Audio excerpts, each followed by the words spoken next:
Hi పిల్లలు. ఇప్పుడు నేను మీకు ఒక నీతి కథ చెప్తాను. అది వినండి, ఆనందించండి. అనగా అనగా ఒక పెరడులో చిన్న చిలక పువ్వు ఒకటి వికసించింది.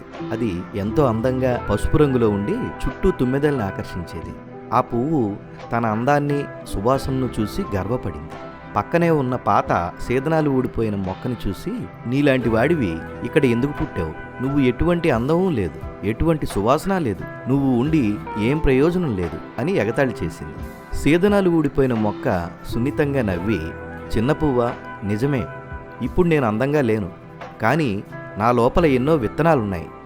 అవి భూమిలో నాటబడితే కొత్త మొక్కలు, కొత్త పువ్వులు విరుస్తాయి. నీ అందం, సువాసన కొన్ని రోజులే ఉంటాయి, కానీ నా నుండి పుట్టే మొక్కలు ఎన్నో సంవత్సరాలు పువ్వులు పూస్తాయి, కొత్త జీవితాన్ని ఇస్తాయి అని చెప్పింది. చిన్న పువ్వు సేదనాలు ఊడిపోయిన మొక్క మాటలు విని ఆలోచించింది. తన అందం కొద్ది రోజులే ఉంటుందని, కానీ సేదనాలు ఊడిపోయిన మొక్క పుట్టించే కొత్త జీవితాలు ఎన్నో సంవత్సరాలు లోకానికి ఉపయోగపడతాయని గ్రహించింది. తన తప్పును తెలుసుకుని సిగ్గుపడింది. అప్పటి నుండి ఇద్దరూ స్నేహంగా ఉంటూ లోకానికి తమ వంతు సహాయం చేయాలని నిర్ణయించుకున్నారు. ఈ కథలో నీతి ఏమిటంటే, అందం ఎప్పుడూ శాశ్వతం కాదు. నిజమైన విలువ కొత్త జీవితాలను ఇవ్వడంలో, లోకానికి ఉపయోగపడడంలోనే ఉంటుంది. థ్యాంక్ యూ వెరీ మచ్ పిల్లలు.